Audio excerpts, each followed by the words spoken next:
Hey, welcome back to my channel, Simple Little Flower. Okay, today we are going to talk about how to detach from our worldly desires and how to align our desires more with Jesus. We all go to Jesus and we have these things we're still holding on to that don't exactly align with the plan that He has for us. Maybe we're really stuck on wanting a specific job or being with a specific person in a relationship, or just doing things your way when God is like, wait a minute, pretty sure that I am the one who set the stars in their place. I think I know what's best for you. But He doesn't really say that to us because He's very, very humble and really nice. But that's kind of what He's thinking, you human, we shouldn't be afraid to go to Him just because we're attached to things. In fact, He's actually really happy when we go to Him as we are. Just go to Him just right now as you are. And in Consoling the Heart of Jesus, Father Michael Gately says, go to Jesus, and if we have Jesus as the center of our life, if God is the first thing in our life and we're just focused on that, then just naturally all of our attachments will go away. And you have a dog and you're trying to get a ball out of their mouth and they're just won't take it. If you try to grab it, it's no. But if you're really gentle and pat their head, they get all really happy, oh, I love you so much, and then they drop the ball and you're able to grab it, right? So that the ball is our attachments, and God just gently comes up and He pats our head, and as He's patting our head, He takes the ball out of our mouth and we don't even notice. A lot of us don't even realize that we're attached. Psalm 115, 4-8.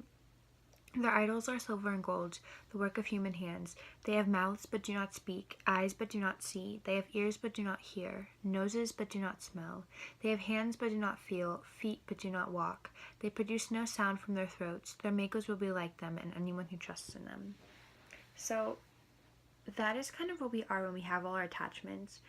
We have the gift of contemplation, of reasoning, of intellect.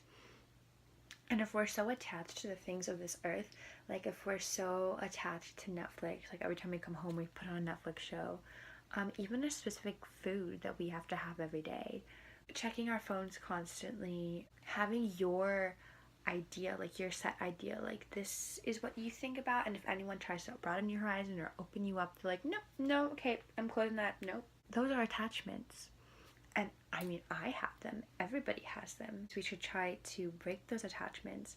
And that's the thing, not just break them ourselves, because we don't do anything ourselves. We let Jesus into our hearts, and we let Him melt those attachments. He takes them from us, just like taking a ball from a dog from its mouth.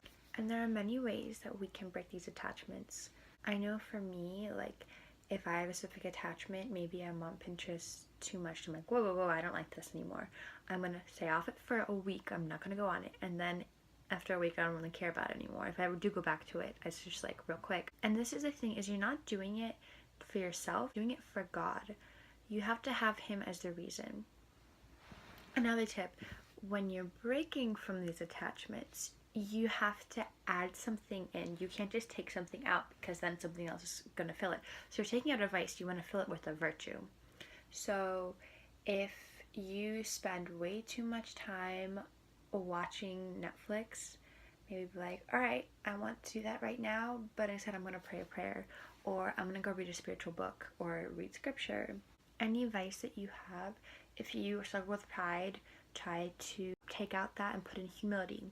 So if you want to be the person who is talking all the time in the conversation, be aware of it, and then you're about to say something, just let back and let the other person talk, and offer that up. And the more you do, the more you add in these virtues, they'll become habits. The thing is, it can be very hard to get rid of some of these attachments, because this is our desires, this is what we want. We want to be the best athlete. We want to have our plan, even if we don't think it's what God wants for us. We don't really know. We still can come to Jesus and we ask Him, say, Jesus, please align my desires with yours. Just telling Him, I have the desire to let go of any attachments. We tend to hold out your hand with the closed fist. You're God, take it. Okay, I'm done with it. Take it. Why aren't you taking it? Take it.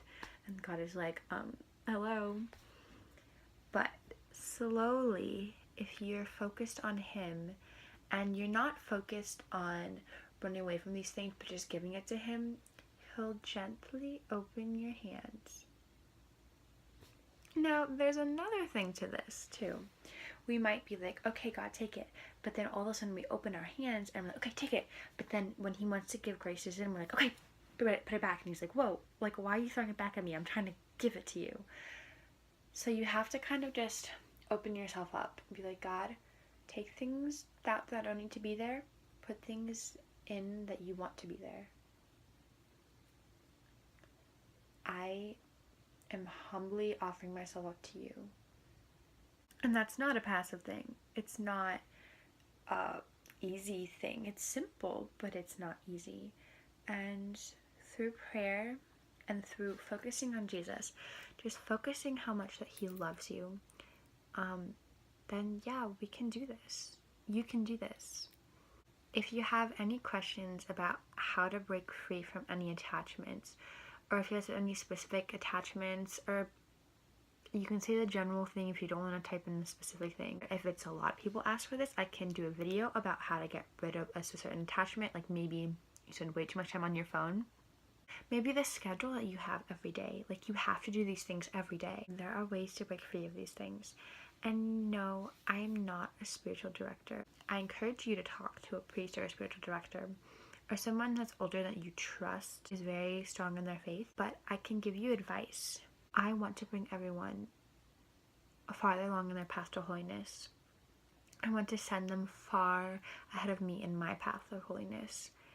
I hope that you all look at Jesus every day. You think about him, tell him you love him whenever you can, as much as you can. And I hope you guys have a blessed day. Love you.